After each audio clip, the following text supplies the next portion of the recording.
Robert Carson stood in his study, staring at the invitation one more time. The annual charity gala. Black tie. +1 expected. At 42, Robert was a successful CEO, respected in every business room he entered. But for the third year in a row, he would be attending the event alone while everyone else arrived with wives, husbands, or partners by their side. His late wife Jennifer had loved these galas. She had been gone for 3 years now, taken far too soon by an illness that swept through their lives like a storm. Their daughter Lily had only been 3 at the time. Now she was 6, with her mother's brown hair and thoughtful eyes. Robert had tried dating. Friends had arranged introductions. Professional matchmakers had called. But nothing ever felt right. He couldn't bring himself to introduce Lily to women who might not stay, who could leave another empty space in her young heart. And truthfully, he wasn't ready either. The grief had softened over time, settling into something manageable. But his heart still felt closed, like a door locked for so long he no longer remembered where he'd hidden the key. Still, the gala mattered. His company was the main sponsor, and showing up alone again would invite another night of pitying looks and uncomfortable questions about his personal life. That was when his assistant, Margaret, had suggested the service. Professional companions for formal events. No false promises of romance. Just someone to accompany you when loneliness felt too visible. Robert had hesitated. Felt artificial somehow, almost dishonest. But Margaret had explained it gently. It's not about pretending, Mr. Carson. Sometimes people just need support to get through difficult evenings. Think of it as hiring someone to help you navigate a social situation, the same way you'd hire help for any other professional need. So he made the call. The company had been discreet and professional. They assured him the companion would be intelligent, well-spoken, and comfortable in formal settings. Nothing more. Now, standing in front of the mirror adjusting his bow tie, Robert wondered if he had made a mistake. Then the doorbell rang. "Daddy," Lily called from downstairs. "Someone's here." Robert took a slow breath and headed down the curved staircase.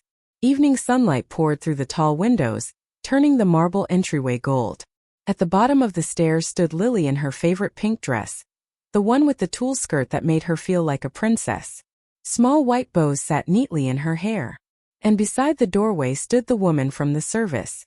She was younger than Robert expected, perhaps in her early 30s, with long blonde hair falling in soft waves over an elegant black dress.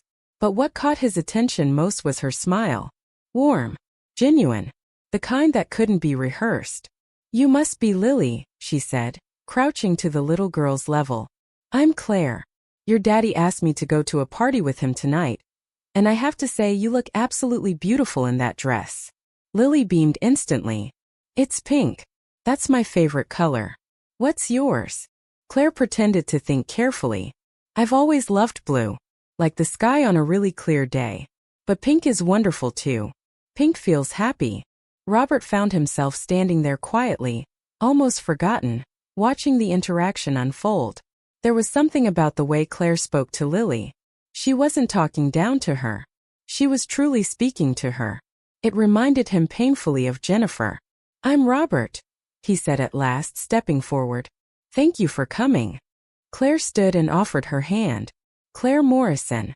It's nice to meet you." Her handshake was gentle but confident. "Are you Daddy's girlfriend?" Lily asked with the fearless honesty only children possess. Claire's smile never faded. "No, sweetheart. I'm just a friend keeping your daddy company at his work party tonight.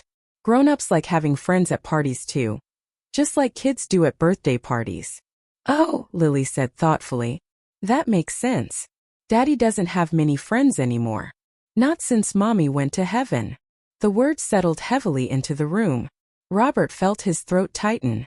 But Claire's expression remained soft, understanding without a trace of pity. "Then I'm very glad I can be his friend tonight," she said quietly. At that moment, Mrs. Walsh appeared from the kitchen. She had worked for the family since before Jennifer's death, and had become more grandmother than housekeeper over the years. "There's my girl," she said warmly. "Come on, Lily. Let's let your father and Miss Claire get ready for their party. We've got popcorn and a movie waiting." "Can Claire stay for a few minutes first?"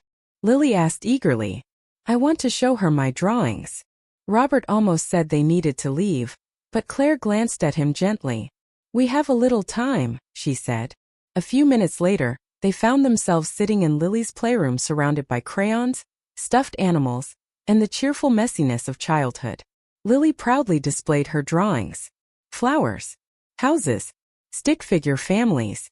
"This is Mommy," she explained, pointing at one figure with yellow hair. "She's in heaven now.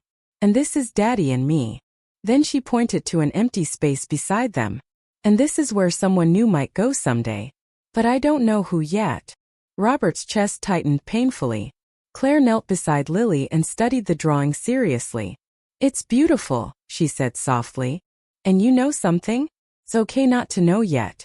Sometimes the best people come into our lives when we least expect them." Soon afterward, they said goodbye to Lily and headed toward Robert's car. The drive to the hotel was quiet at first. "I'm sorry about Lily's questions," Robert said eventually. "She's very direct." "Don't apologize," Claire replied. "She's wonderful. Children process grief honestly. There's something wise about that." "She liked you immediately," Robert admitted. "She usually takes much longer to warm up to people." Claire smiled faintly. "Children have good instincts. They haven't learned how to pretend yet." Robert hesitated before asking carefully, "How did you end up doing this work? If you don't mind me asking." Claire looked out the window at the passing city lights. "I used to teach elementary school," she said. "I loved it. But I left to take care of my mother when she became ill. After she passed away, I needed flexible work while figuring out what came next. A friend mentioned this service and surprisingly, it became meaningful." She paused. "People assume it's superficial, but sometimes you're helping someone through a lonely moment." "I'm sorry about your mother." "Thank you. She had Alzheimer's. Toward the end, she didn't remember me anymore. But I sat beside her every day anyway." Her voice softened. "Because love doesn't require memory." The words stayed with Robert. By the time they arrived at the gala, he already understood why Lily trusted her so quickly. The ballroom shimmered beneath crystal chandeliers. Music drifted through the room while elegantly dressed guests carried champagne glasses and polite smiles. For the first time in years, Robert didn't feel painfully alone walking into the crowd. Claire handled every conversation with effortless grace. She never pretended to be his girlfriend or romantic partner. When people asked, she simply described herself as a friend accompanying him for the evening. Oddly enough, the honesty made everything feel more comfortable. At dinner, she charmed everyone with stories from her teaching days, making the entire table laugh with tales about children and their surprising wisdom. "You must miss teaching," one woman commented. "I do," Claire admitted. "But caring for my mother changed me. Life doesn't always follow the path we planned. Sometimes we have to trust the detours too." Robert watched her as she spoke. There was a calmness about her, an acceptance of uncertainty he deeply envied. Since Jennifer's death, he had spent years trying to control everything, trying desperately to hold life together for Lily. Claire seemed to understand something he had forgotten: how to simply live through uncertain moments instead of fighting them. Later that evening, Robert stepped onto the balcony for fresh air. The city lights stretched endlessly below him. Then his phone rang. "Mrs. Walsh. I'm sorry to bother you, Mr. Carson, but Lily's very upset. She had a nightmare and keeps asking for you." Robert's heart dropped immediately. "I'll come home now." Inside, he found Claire near the ballroom entrance and explained the situation. "I'm sorry," he said. "I'll have my driver take you home." "Don't be silly," Claire replied gently. "Let me come with you. I'd like to say goodnight to Lily." Something in her expression stopped him from refusing. Kindness that asked for nothing in return. When they arrived home, Mrs. Walsh met them at the door. "She's upstairs," she whispered. "Poor thing had a nightmare about losing you too." Robert hurried upstairs. Lily sat in bed crying, her cheeks wet with tears. The moment she saw him, she threw herself into his arms. "Daddy, I dreamed you went away like Mommy." Robert held her tightly. "I'm here, sweetheart. I'll always come back to you." "But what if you don't?" she whispered fearfully. Robert looked helplessly toward the doorway where Claire stood quietly watching. Then Claire stepped forward. "Lily," she said softly, sitting beside her bed, Can I tell you something? Lily nodded. When I was little, I worried about the same thing. I was terrified something bad would happen to my parents. And one day my grandmother told me something I never forgot. What? Lily asked. She said worrying is like sitting in a rocking chair. It gives you something to do, but it doesn't take you anywhere. Lily listened silently. Bad things do happen, Claire continued gently. You're right about that. Your mommy died and that hurts terribly. But right now your daddy loves you very much. Mrs. Walsh loves you. Your teachers and friends love you too. She smiled softly. All that love is real right now. That's what we hold on to. Lily looked at her seriously. Are you leaving now? Claire glanced uncertainly at Robert. Well, I probably should. Can you stay until I fall asleep? Robert expected Claire to politely decline. Instead, she looked at him silently for permission. If you don't mind, he said quietly. So Claire stayed. She sat in the rocking chair beside Lily's bed while Robert lay next to his daughter. In a soft, calming voice, Claire began telling a story she made up on the spot about a brave little girl who discovered that love is stronger than fear. Before the story even ended, Lily had fallen asleep holding her father's hand. Downstairs, Robert made tea while Claire sat quietly at the kitchen counter. The house had grown peaceful again. Thank you, he said sincerely, handing her a mug. You didn't have to stay. I wanted to. She wrapped both hands around the warm cup. She's an extraordinary little girl. Robert leaned against the counter. She has nightmares a lot lately. About losing me. The counselor says grief comes in waves for children. It does for adults too, Claire said softly. You think you're healing. And then suddenly something small breaks you open all over again. Robert studied her carefully. You really understand that, don't you? She nodded slowly. When my mother stopped recognizing me, I grieved her while she was still alive. Then I grieved her all over again after she died. A quiet sadness passed through her eyes. But strangely, it taught me how precious moments are. Even painful ones. For over an hour they sat together in that kitchen talking honestly about grief, fear, parenthood, loneliness, and healing. And for the first time in years Robert felt truly understood. Eventually Claire glanced at the clock. I should go. I'll drive you. During the drive, neither of them seemed eager for the night to end. When they arrived outside her apartment building, Robert turned toward her. I still need to pay you for tonight. Claire smiled gently. Robert, tonight stopped being about the service the moment I met your daughter. Then more quietly, she added. And honestly, this evening meant something to me too. Before he could respond, she squeezed his hand softly and disappeared into the building. That night, after checking on Lily one last time, Robert stood quietly in the hallway realizing something inside him had shifted.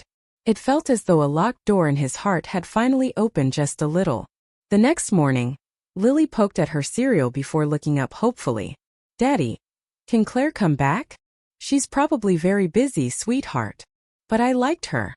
She made me feel safe. Robert should have explained that Claire had only been hired for one evening. Instead, he found himself saying, I liked her too. Can she stay forever? Lily asked innocently. Robert smiled sadly. Forever is a very long time. But can we see her again? He thought about Claire's kindness, her patience, and the unexpected comfort she had brought into their lives. Maybe, he said quietly. I'll see what I can do. The service refused to share Claire's personal information, but later that afternoon his phone rang from an unknown number. Robert. It was Claire. I hope you don't mind, she said softly. I got your number from the contact form. I just wanted to check on Lily. And just like that they began talking again. First it was about Lily, then it became about everything else.